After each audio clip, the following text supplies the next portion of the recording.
think I've said this publicly before, we almost didn't invest in it because we were investing in the remake of Upstairs Downstairs, which if you were in my seat, you know that I probably got more calls about, would you ever bring Upstairs Downstairs back? And so we'd already made that commitment. It felt like a lot of similar content. But, look, the stories look great. The casting was, as they were working on the casting, it looked fantastic when we took the leap. And I'm really lucky that we did, because it turned out to be such a phenomenon. Yeah.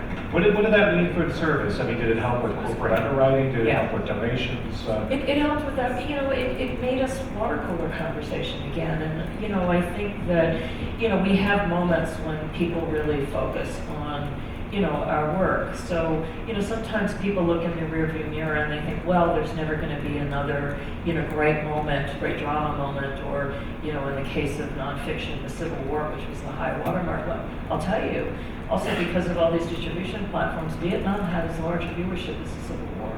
And so, you can create these moments. That's why I love this time that we're in. So, you can have content in all these places that people can experience them sort of on their own schedule, and it's just fantastic. It's just figuring out the money piece, which we've never been overfunded, so that's always been a problem for us.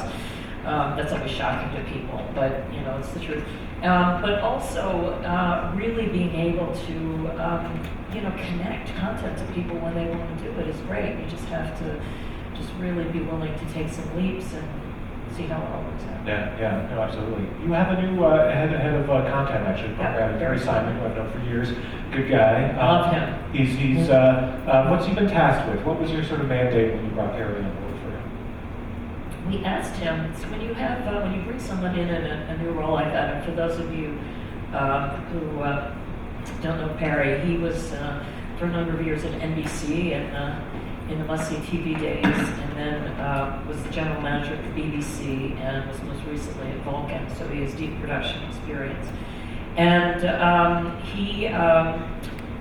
when you have someone new coming in to lead your content team, it's a great opportunity to step back and just look at everything and try to figure out how we can take what has been a good path thus far and really bring it to the next level. We just had a meeting with all of our stations about 2 weeks ago in Nashville. Not a coincidence because of country music. And he talked about really being able to plan out 3 years. We're looking at big tentpoles. We're looking at more series. We are looking at more opportunities to build local, national type of projects. We're obviously paying a lot of attention to how we're going to cover this election. But we're paying as much attention to what happens after the election and how do we really, I think however this election plays out, this is going to be a complicated time for the United States.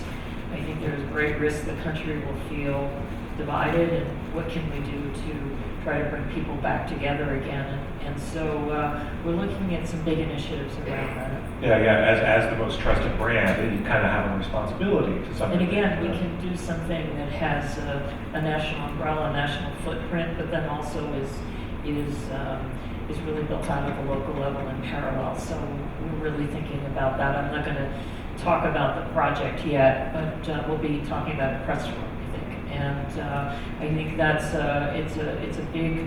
it's a big idea that will be multi-platform, and I think those are the kind of projects he's looking at. What would you say has been the biggest challenge of your tenure? Has there been a moment that has been the most difficult for you? Yeah, I mean, look, in many ways, I feel like I'm the most fortunate person in the world that I have the opportunity to be involved with an organization like PBS, and then there are days when I just wonder whether working as a barista at Starbucks wouldn't be a better path.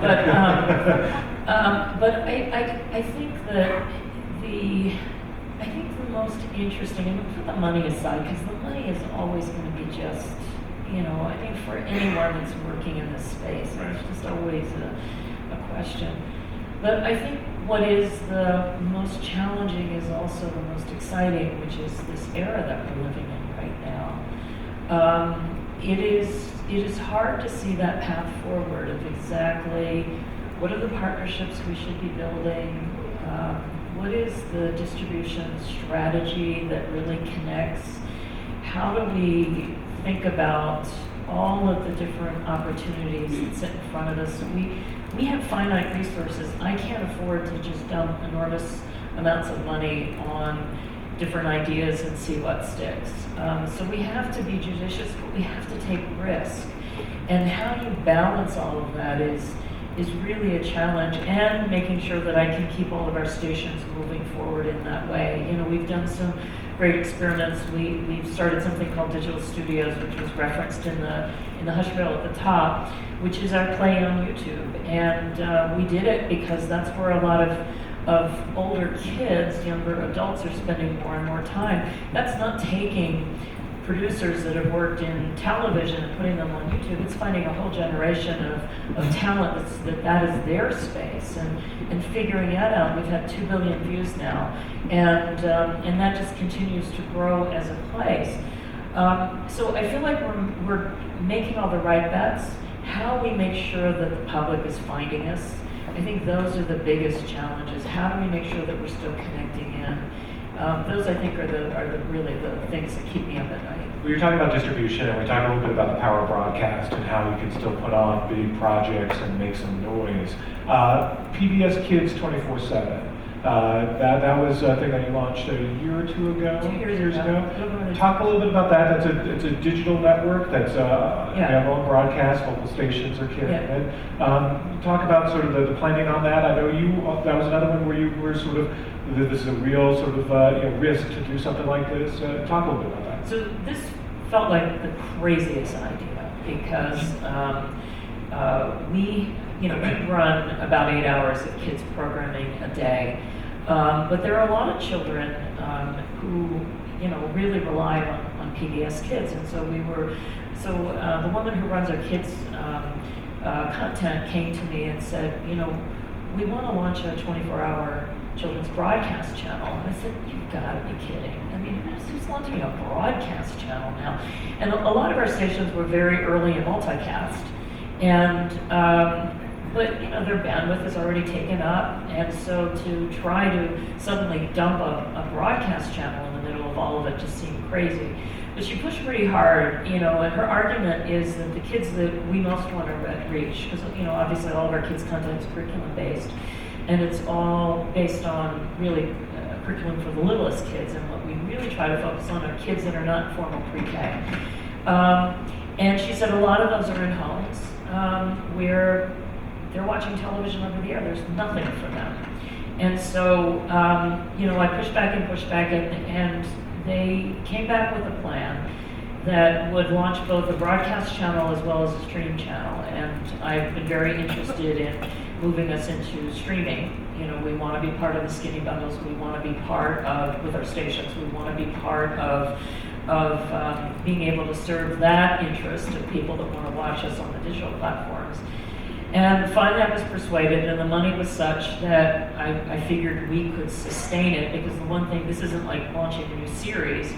After it runs, if you don't have the money, you just stop it. Once you make a commitment to do this, you're kind of on the hook, and particularly for kids, you're really on the hook. And we made the leap, and she was exactly right. So in the children's audience, our viewership for kids, particularly in low-income households, went up significantly. Our overall kids audience, which has been in television, which has been struggling because more kids are watching now through stream platforms, particularly mobile devices, that's increasing. In fact, I think it's just this month, or it's been within the last few months, that the number of kids watching streams has surpassed the number of kids watching broadcast. But our broadcast then, that sort of plateaued. And we're reaching now all these kids that we wouldn't have reached through streams because they don't have broadband in the house, And so I think it was really a reminder that we spend all this time, including at meetings like this, really focused on digital and over the top and the new and so forth. And we have a lot of people, I'd say in this country, certainly in the United States, that are still watching television over the air. If we don't pay attention, we're going to leave them all behind.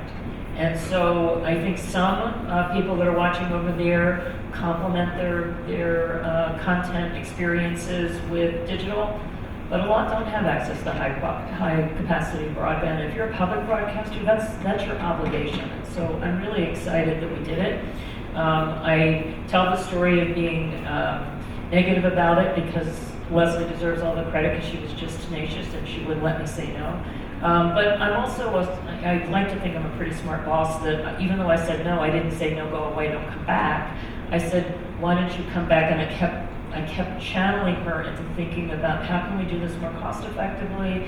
How can we make sure that if we build this, the stations will actually pick it up? How do we make sure that we're building an infrastructure we can actually hang some other things on? So I think every step of the process it became better and better.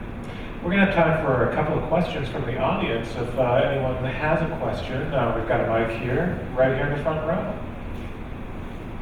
Hi, my name is Brandy Yanchik. I actually do a show called Seeing Canada, which has been airing on PBS stations through NIDA, which is a distribution company, which is fabulous. I had an interesting experience where I get emails now since my show is showing in the States. I'm Canadian, and I have a lot of seniors who contact me and say, I'm an armchair traveler. And the reason I travel now is because of you. I'm sitting in this chair, I can't get out of my home, and I have over-the-air broadcasting. So just like for those little ones, there's seniors who can't get out. That's exactly right. We have a very, if you look at the over-the-air audience, we have a lot of, we're impacting a lot of young children and a lot of older people. So some of it is geography and some of it is economics. And some of it, there are a lot of people that, their media needs are basically taken care of by watching over the air. So, I spend a fair amount of time talking to the FCC and others to make sure that they actually are paying attention to broadcasts. Because in the States, a lot of people that are now at the FCC come out of telecom, and they're focused on other things which are important, and ensuring that broadband is ubiquitous is really important. I'm 1,000% behind that. But in the meantime, let's continue to pay attention to broadcast. My question was also, as a Canadian, I understand our population is the same as California, so we're quite small when you think about it that way. How do we penetrate PBS to get actually paid for our work? Because as you know, with these distribution companies like APT and NIDA, you're not really paid, right? You get retransmission fees, but can we penetrate, or do we need to be American?